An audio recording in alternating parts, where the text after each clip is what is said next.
Hey,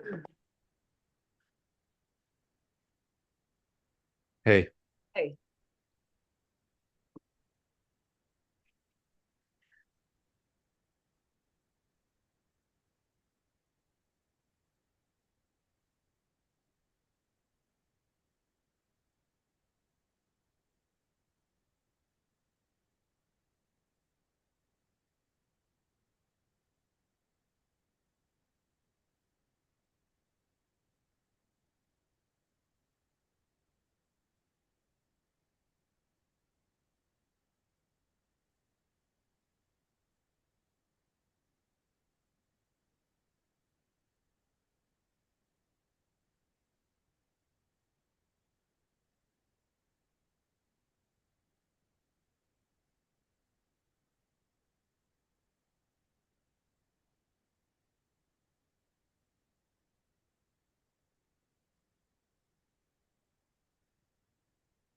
what's saying my screen sharing is paused?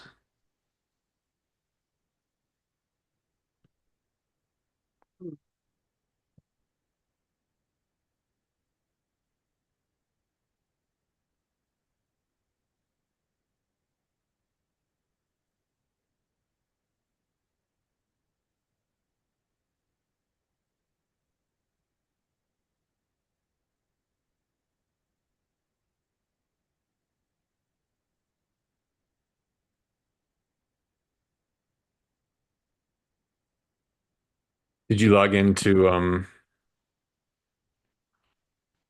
YouTube? yeah.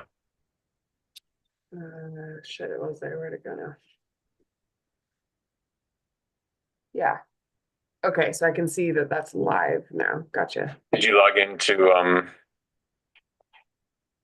mute that? YouTube? Yeah. Okay, so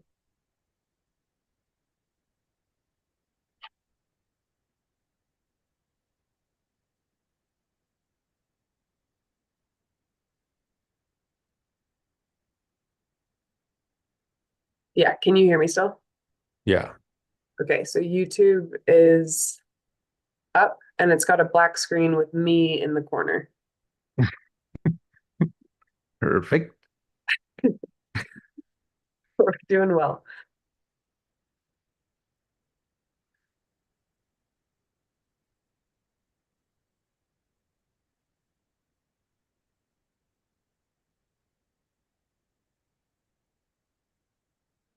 Why it's saying my screen sharing is paused?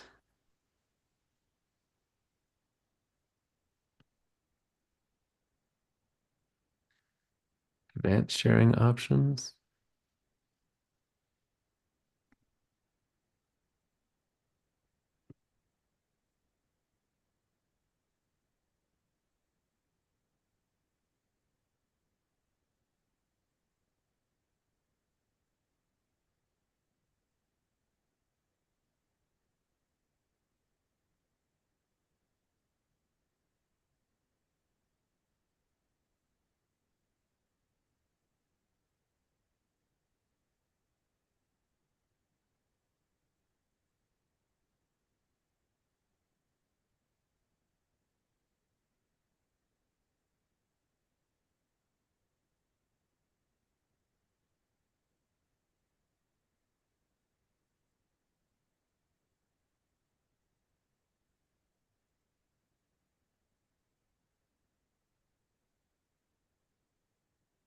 Okay, so now what's it showing on YouTube? Just your face, but it's still okay. Now it's got you in the top right corner with your screen shared. Okay. Yeah, I'm unable to see my presenter notes. Okay. Last time I pulled up another laptop to be able to look at my presenter notes. I guess I'll do that now.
And obviously I'll be able to just trim all this stuff out when we get to the recording. Yeah.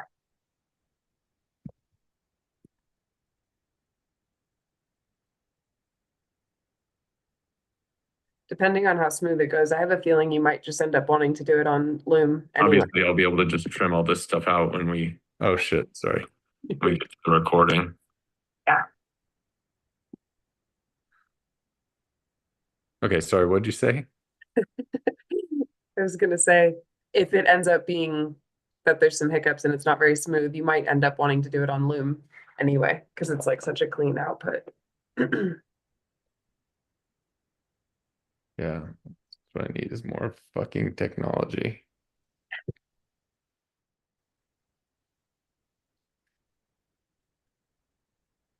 Another program. Although I guess even with all my use of Zoom, I still don't feel like I really fucking even know it that well.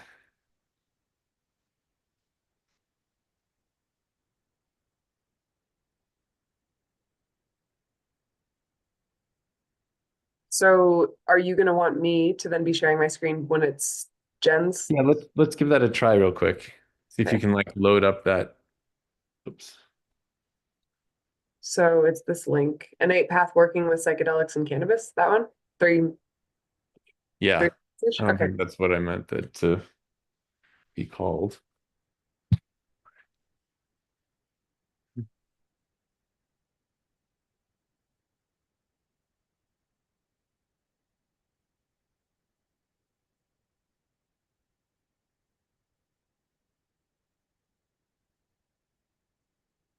So So am I gonna try sharing? Yeah, okay. yeah, and I think you can maybe just interrupt my share. Like I Yeah, think.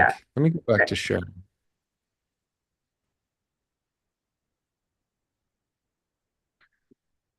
See. Yeah, replace current share. And then I'm gonna have this Give it open. a shot and see what happens. Okay.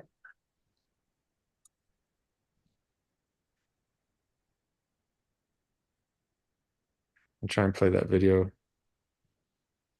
This and other practitioners, doctors, nurses, massage therapists, musicians, anybody Do you have sound? Yeah, can sounds get great. the That's great. training because we really think that having an informed community is what we need as psychedelics become more and more mainstream.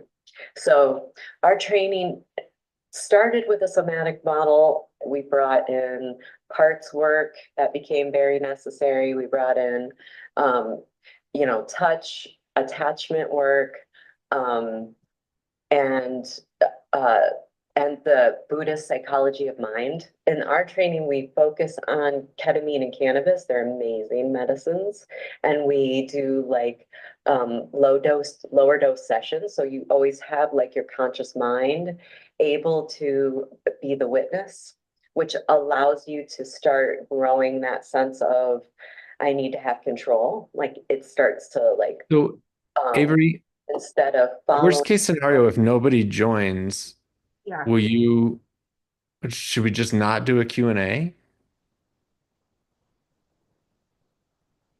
just do the presentation. Yeah. I mean, I want you to keep an eye on any questions that come up in the Okay, yes. on the YouTube page, but I guess if there aren't any, then we just I don't think it's worth faking some. I think we should just yeah, I guess not do the Q&A piece. Okay, yeah, I think that's right.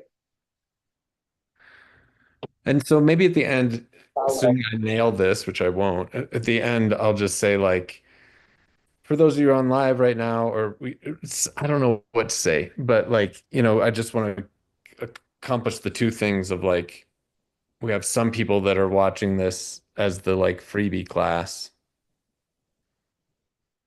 And I might want to put in some kind of like call to action for them.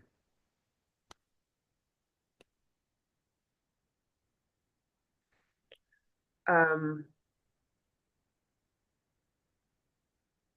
I'll just try and close like that. I'll just say something like, we've tried to give you a taste of some of what you're going to have a chance to learn in this program. If you're interested, I like highly encourage you to click the link below to set up a Oh, time to chat with us about your interest in the program and maybe how you can participate.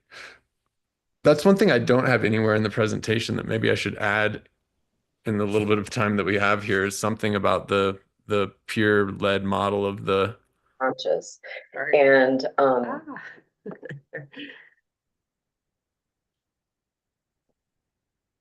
Ah. Sorry, what do you want to add?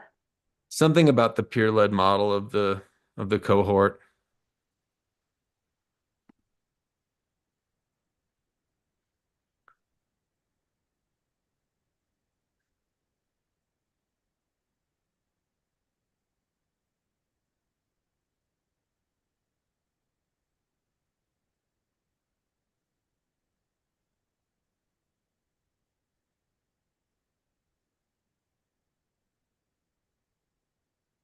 Okay, I'll just give myself a note to say something about that at the end.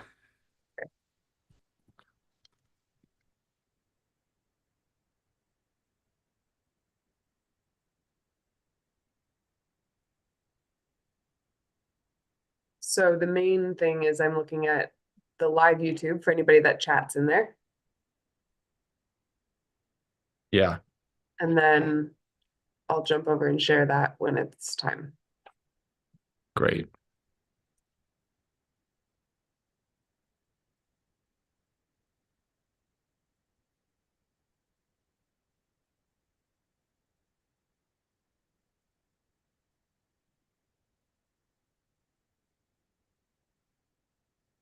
Two watching, so that's probably just you and me.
And I guess if you could occasionally peek at the Zoom screen too to see if there's other attendees trying to join. Yep. I'll try and watch out for that too. Okay, cool. And I'll have the Zoom Q&A and chat open also. So am I going to be on the screen also or no? I don't think so, but I don't know if I should like pin myself or spotlight myself. I'll try that. I'll see what happens. Spotlight myself for everyone. Share my screen.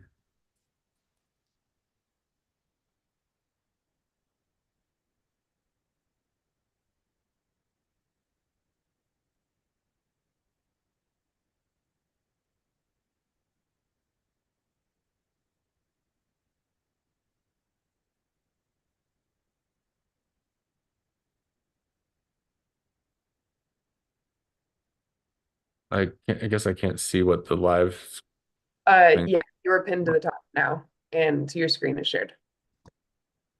Cool. So this looks good. Yeah. Okay.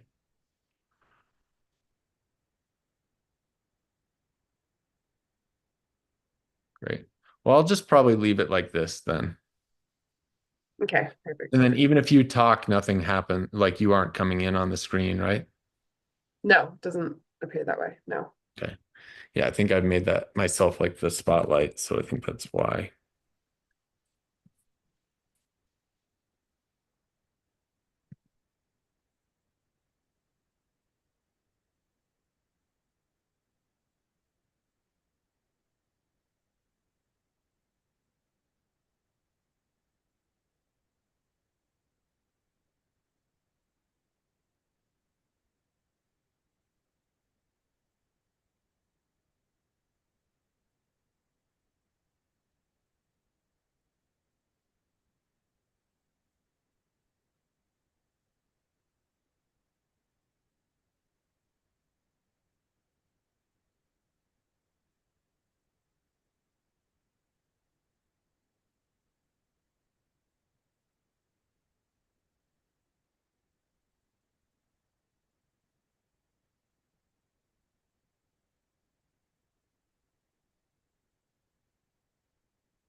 Okay, just so you know, Avery, I'm going to throw to you um after I talk about this. I think really after I talk about this a little bit, Okay. I'm gonna throw to you to play the gen thing. Actually, play the gen thing really quick and see what happens given that I've said I'm to spotlight me. I might need to unspotlight myself. Okay.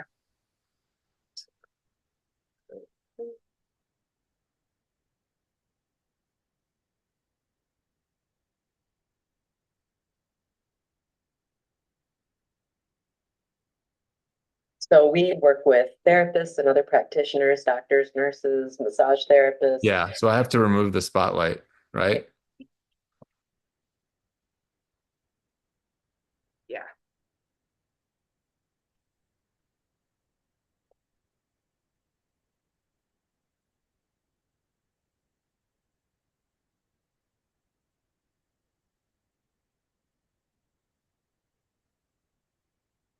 Okay, well, I think and now what's showing on the YouTube page?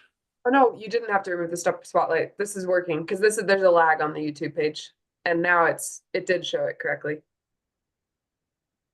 So it kept you in the top right corner. Yeah. Okay. So how before you like how we did it was good. Okay, so do it one more time. Okay.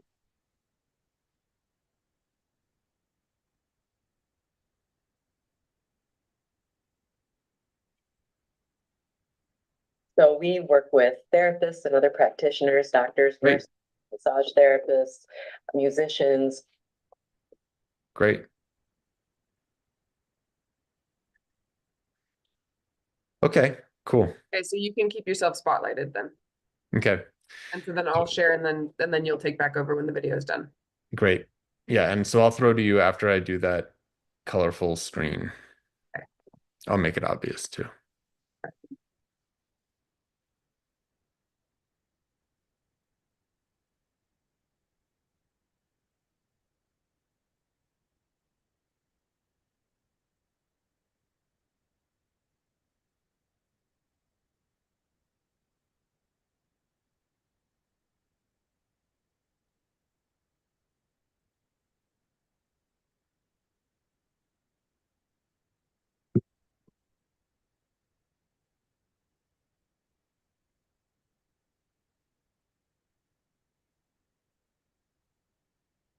We're going to start in just a moment if anybody's watching.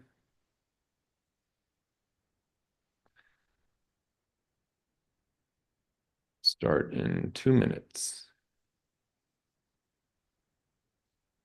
Oh, it still says psychedelic facilitators cohort.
All right, it's 6 o'clock, so I'm going to get started. I do think we're probably expecting a few more people to have a Q&A after this, but I'm going to get started with the webinar and live stream. Thank you for joining us. My name is Tony Shawcross with the Colorado Psychedelic Practitioners Cohort. I'm here to talk about the 2025 DMT Facilitator Training Program. This webinar that we're going to give should give you a good overview of what the full program, 5-month program, is going to be like. Also trying to give you some very, very specific bits of knowledge and information that'll be useful for you, even if you don't take the training. A little thing I want to say at the beginning before we start, this is just a Venn diagram I put together clearly without any graphic designer or AI help, but the blue circle is representing everything that's happening to you on psychedelics. The little pink circle is everything that science has reliably discovered about it. And then, of course, me and the people who are helping with this program only know a subset of what is known. Most of the programs to date that exist, especially around ayahuasca or DMT, spend a lot of time working in kind of like metaphysics and kind of spirituality.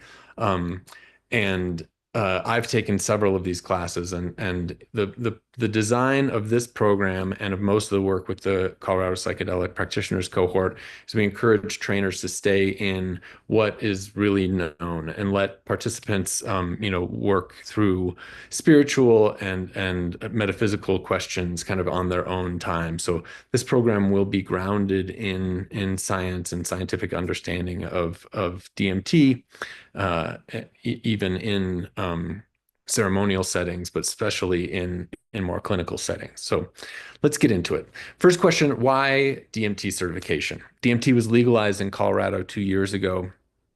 Just over 2 years ago now. And it's been something that I've been delving into, especially since it was legalized. I also co-own a retreat center in Costa Rica where we're in kind of a bit of a hotbed for DMT and ayahuasca work, and I've always been excited about DMT, especially in how it can support mental health. So it's really ideal for patients who are new to psychedelics. DMT has really unmatched ability to titrate the dose and control duration, both on its own or with a monoamine oxidase inhibitor. Really no other medicine or psychedelic can have this level of time control and titration control due to its fast acting nature. So that leads to less anxiety, less fear, often less resistance. It's really the only psychedelic assisted therapy that can work within a standard 1 hour therapy session. It's legal in Colorado and in a growing number of locations across the world. It's safe, has very few contraindications, which we'll get into. It's non-addictive. There's not a lot of people doing it. A lot of these reasons lead to less liability. And then, yeah, for me, again, it's just been my favorite medicine. And I've had some of my most healing experiences on it, and have seen it be really powerful in therapy, even though it's a new and emerging medicine for psychedelic assisted therapy. So let's get into it. Phase one of the program, it's a 5 phase program. We're going to talk about just a basic overview of DMT and the legal status. DMT became illegal in the US through the Controlled Substances Act. Finally, it became illegal in 1971. Research resumed with Rick Strassman in the mid 90s with his studies, very well known studies. And then Johns Hopkins, of course, revived a lot of what's now known as the psychedelic renaissance in the mid 2000s. There have been states and cities across the United States that have been legalizing or decriminalizing it for personal use. Oakland became the first in the US to decriminalize DMT back in 2019. And since then, over 20 cities have followed suit, including Santa Cruz, Cambridge and Somerville in Massachusetts, Ann Arbor, Michigan, Seattle, Washington, D.C. California, Oregon, Maine, and Vermont are moving to decriminalize statewide. Missouri is considering it specifically for therapeutic use. And nationally, it's legalized or has different levels of decriminalization in Brazil, Costa Rica, Mexico, and Peru. In this class, we'll do a full review of the law that now codifies and manages the legality of DMT in Colorado, which is Senate Bill 23290, passed in 2023. And just one little taste of what we'll go over for those that care about the legal status in Colorado is this clause defining personal use of DMT. So it both controls the amount. It doesn't give a specific amount, but it says, it's the amount that you would need to share with another person, 21 years of age of over, in the context of counseling, spiritual guidance, or beneficial community-based use and healing. You can never sell it or use it for any commercial purposes, but there's this interesting piece here that says nothing in this section precludes remuneration for bona fide support services that are used concurrently with the sharing of natural medicine. So it means you can get paid for bona fide support services while you're gifting DMT. So all DMT use now, it's not licensed or regulated in Colorado. It's all through this personal use clause. And one of the restrictions for if you're gifting DMT and being paid for any bona fide support services is that you can't be advertising the sharing of the natural medicine or the services provided. And you have to inform any individual engaging the services that you're not a licensed facilitator. So I hope that makes sense. We've been working with some of the best legal minds in Colorado that helped write Proposition 122 and draft some of the language that contributed to Senate Bill 290. Want to make sure everybody understands their legal situation. And, we're so lucky in Colorado to be here in a space where we can be pioneering this program within the limits of the law. Then we're going to get into the pharmacology of DMT. And I want you to just look at these two molecules. So this is psilocin, which is the psychoactive drug that your body converts psilocybin into. And clearly it's very similar to DMT. It has just that one kind of I think it's a methoxy group that's missing. And then it's also worth noting that they're both very similar to serotonin. It just has those two methyl groups that are are missing from the serotonin molecule. So it's really no surprise that both psilocin and DMT interact with the brain in very similar ways to serotonin. Again, we don't know everything about the interaction between DMT and your brain. There's some recent evidence that is showing that there are a lot of things going on besides just this serotonin 2A receptor. But we do think the majority of the psychoactive effect of DMT comes from its interplay with this specific receptor, the 5-HT or serotonin 2A receptor.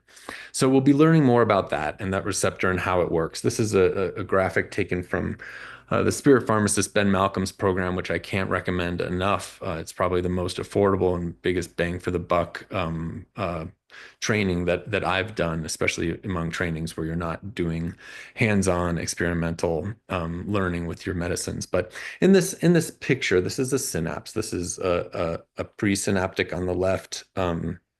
Dendrite, and then a postsynaptic, brain cell on the right. And those blue dots are serotonin molecules. The red dots are, in this case, DMT or psilocin molecules. They behave very similarly. So DMT doesn't increase the amount of serotonin in your system, which is part of the reason why it's much safer than a lot of other medicines and doesn't have much risk for serotonin syndrome. It doesn't really mess with your monoamine oxidase. It doesn't mess with your reuptake pumps. It just kind of resembles serotonin, gets into these synapses and interacts with those serotonin 2A receptors to have a slightly different signaling than the normal.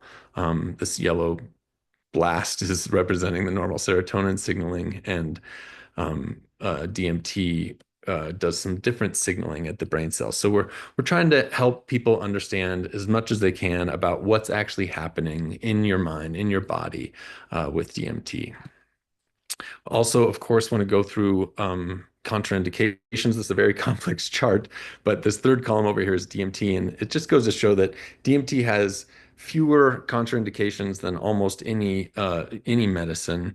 It's right up there with LSD and mushrooms as among the safest psychedelics and safest medicines you can use.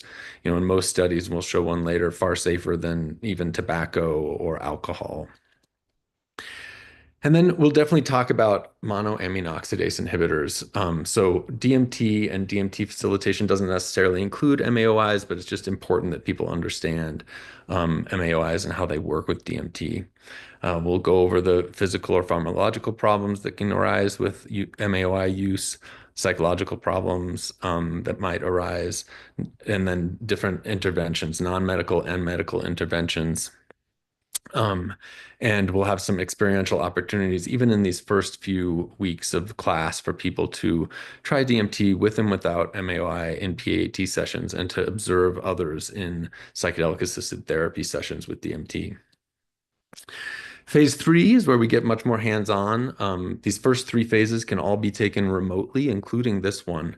We've been teaching DMT extraction classes for 2 years now, and also teach ayahuasca preparation, both traditional ayahuasca preparation with Banisteros caapi and chacruna leaves, but also other plants that you can make either ayahuasca or pharmahuasca with, like Mimosa hostilis root bark or Syrian rue. We'll go through DMT extraction, how to make freebase DMT for vaping, how to make DMT fumarates or acetates, different salts that are better for like insufflation and use in the nasal cavity where you can more easily control dosage. And then pharmahuasca preparation. So this essentially is kind of a more distilled version of ayahuasca, where you're getting the MAOIs and the DMT, but fewer of the other plant materials and alkaloids that can cause a nausea. And then again, there'll be experiential opportunities where students will have the opportunity to try different routes of administration and prepare their own medicine for any events or ceremonies that they are wanting to lead. Then phase 4, we're going to go to Costa Rica for 6 days. It'll begin with a 2-day ceremony. So this program, it's important to note, this program doesn't certify you to become an ayahuasca shaman. But a lot of the kind of big names in DMT haven't even had the experience of ayahuasca. And we feel like it's really important for people who are working with DMT to understand this kind of the main traditional and historical use of DMT is through ayahuasca. And so we'll start with 2 days in an amazing space in Costa Rica, led by an expert and renowned ayahuasquero team with decades of experience in the Shipibo tradition. So we'll go up to their off-grid 1,000-acre ranch in the mountains of Costa Rica, and we'll have a ceremony with them where you'll be learning from the best in the traditional approach, but then also have a day of training with them. And they're my favorite ayahuasquerans that I've worked with ever. They have an amazing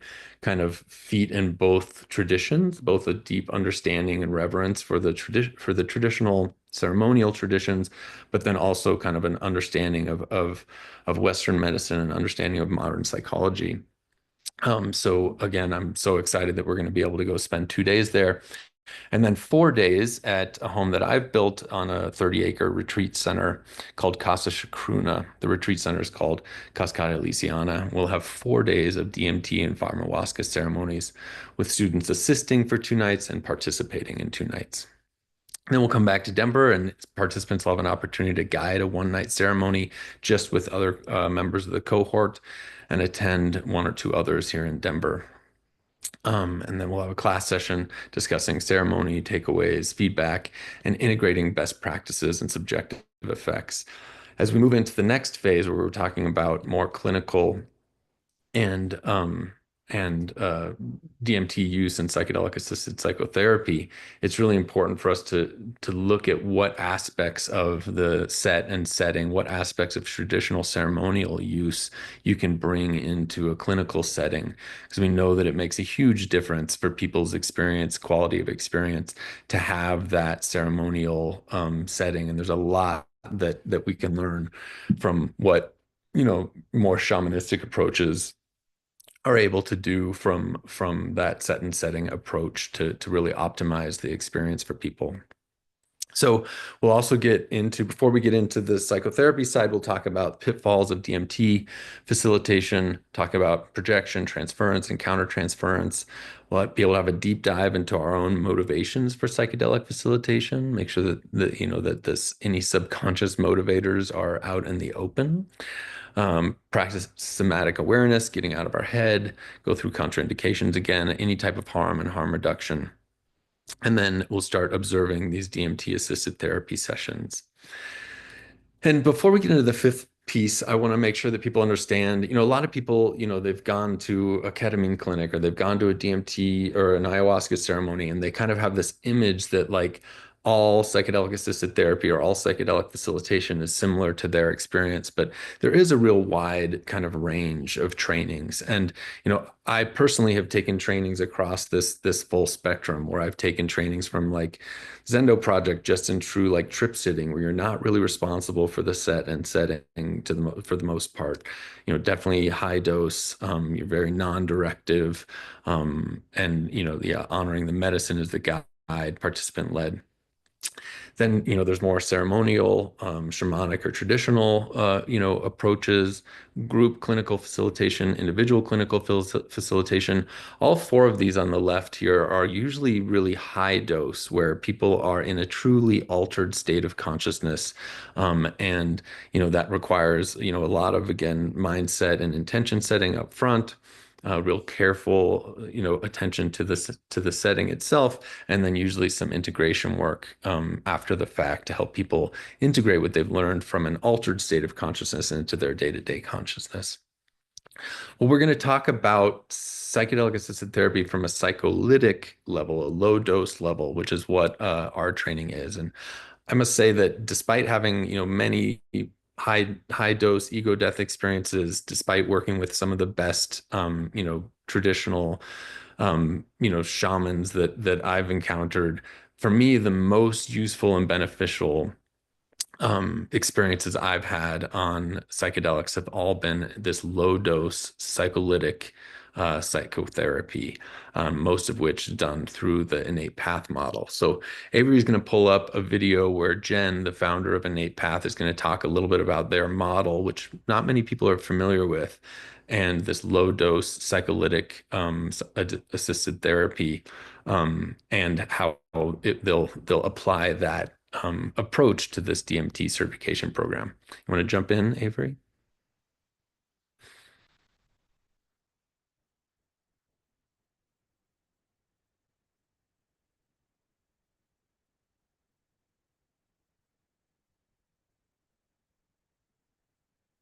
Oh, you're muted, so that video won't go either. Will you start it over and make sure you're not muted?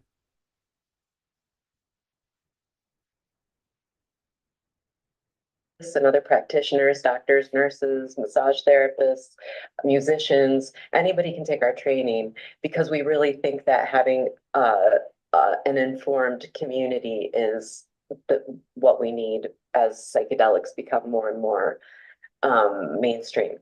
So our training started with a somatic model. We brought in parts work that became very necessary. We brought in, touch, attachment work, um, and uh, and the Buddhist psychology of mind. In our training, we focus on ketamine and cannabis. They're amazing medicines, and we do like lower dose sessions. So you always have like your conscious mind able to be the witness, which allows you to start growing that sense of I need to have control. Like it starts to like um instead of following fear, it starts to follow the intelligence of the subconscious.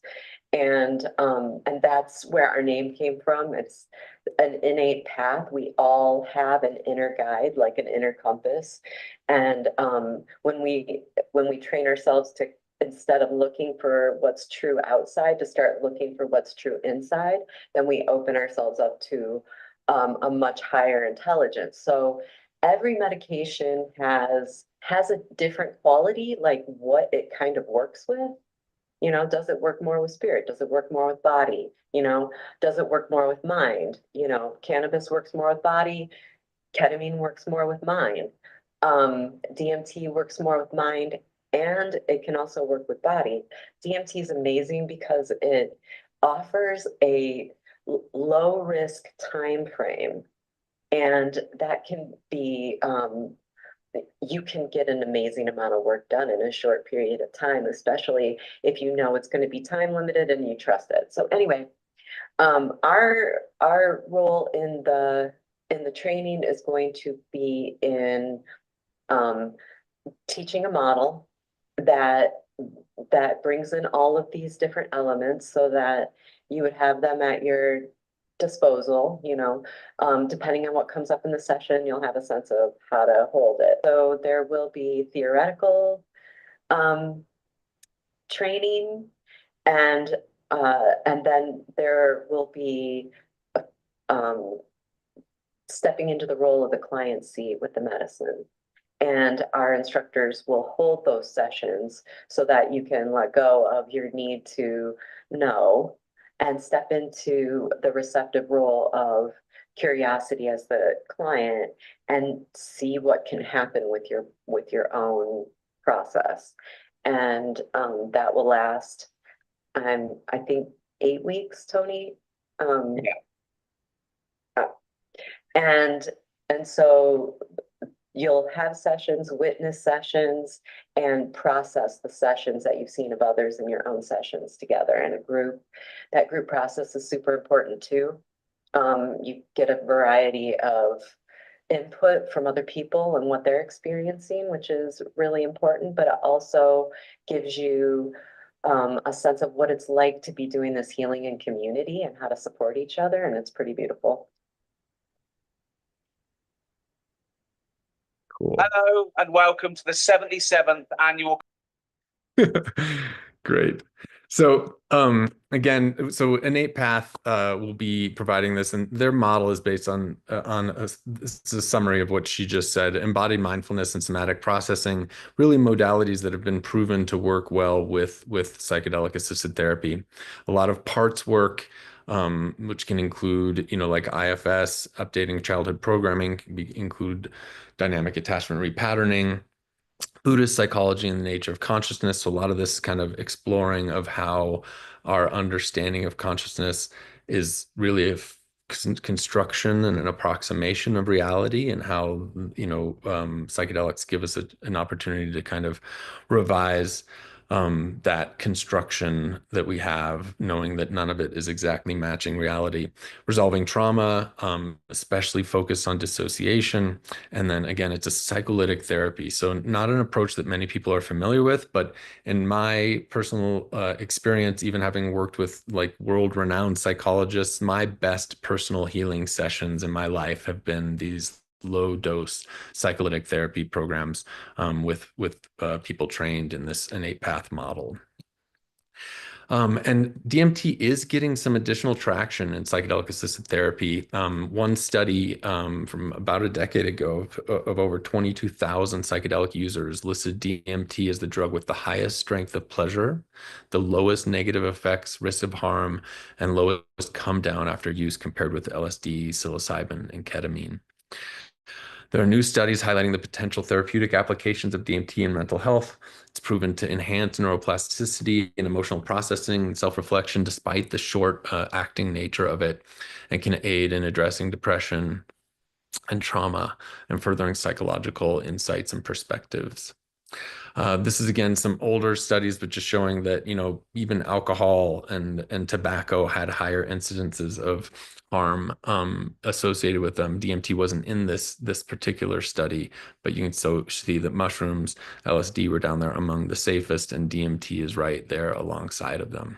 So last thing I want to say too is that this is a pilot program. This is the first time we're going to ever offer this. We've done many aspects of it, some of which is coming up this weekend on December 21st. You can participate in our DMT extraction and ayahuasca preparation class. It's a free class with lab grade kits available for people to use this weekend. And many weekends, we're also offering psychedelic assisted therapy observational opportunities where you can watch people receiving psychedelic assisted psychotherapy using this innate path model with this low dose psycholytic DMT application. And one thing I should mention, that the programs in the Colorado psychedelic practitioners cohort are peer led. The whole program is an each one teach one kind of model. So while we do have a lot of experts involved in this program, we'll be learning psycholytic psychotherapy from Jen, who you just saw, and members of her team. Also, the model, especially for this pilot program, is for everyone to really participate in some way. We know that everyone has a lot to offer, and so we are looking at ways to significantly discount the pricing for every participant in exchange for them, contributing in some way. One of the things I'm most excited about is we're going to really compile all the kind of intellectual property and knowledge about this, because again, as I mentioned at the onset, a lot of the programs and training, and if you've seen this Spirit Molecule documentary or read the book, a lot of those are really kind of off in one realm of kind of spirituality and kind of metaphysics, and kind of taking some real leaps away from our kind of understanding of science and the physical world, and with good reason. There's a lot of reason I can understand why they might be doing it, but this program is much more grounded in scientific understanding, and allowing members to on their own kind of extrapolate and kind of explore the metaphysical questions and the spiritual questions on their own. So that's it. And now we have some time for a Q&A. So Avery, if there are any questions that have come in from YouTube, or Juliana, anybody else that's watching, feel free to chime in with any questions about the program. And otherwise, I will say to those of you that are considering it, there's a link below where people can sign up for a kind of one-on-one interview and question if you're interested in getting some questions answered about the program. We'd love to talk to you and go through, any questions that you might have. The program will begin in mid-February. And again, for those that want to participate remotely, the first three phases you'll be able to participate remotely. Then we're going to spend a week together in Costa Rica, which can't be done remotely. And then during the phase five, which is May and June 2025, people will be able to, if you're from out of town, you will be able to compress the 10 sessions that are part of that into a week or so if you want to, by both observing and participating in sessions, as well as offering them with supervision. And the rest of the program, you can be remote. Although the program is designed by the Colorado Psychedelic Practitioners Cohort for Coloradans, people can participate remotely. So Avery, you see the program. Let's see, how often you typically start a new cohort. Right now, our plan, Juliana, is to do one per year. It depends on how well this goes and everything, but that's our plan right now, is that we'll start in February with the virtual classes, then convene in March, April, May, and June for those that are local. And people that aren't local will just be convening in April and May. And then we're probably going to spend the next 6 months kind of improving the program, getting feedback. We'll be collecting a lot of feedback and also compiling all the kind of knowledge base that was gained through the program into some materials that can be used for future ones. And, Colorado has suggested that they're going to look into licensing around DMT use, probably in 2026, 2027. And so our idea is to get a couple of these pilot programs under our belt in preparation and hope that the state does end up licensing DMT use for mental health like this. So hopefully that answers your question. Any other questions from YouTube or anything, Avery? Nothing over here. Cool. Okay, well, thank you guys for joining us. I appreciate it. Any other questions, feel free to type them in and we'll try and get to them. If not live, then just in the comments. And yeah, please do. Anything else we should say to close with, Avery? I think you covered it. Well done. Good, thanks. All right, Juliana, I think that's it for us. Thanks for joining. Um, and Avery, do you think I should redo it? Or do you think we should just try and make that work? I think we might be able to make it work. Let's have a look. Okay. All right, then I'm going to end and I will chat with you on somewhere else. Cool.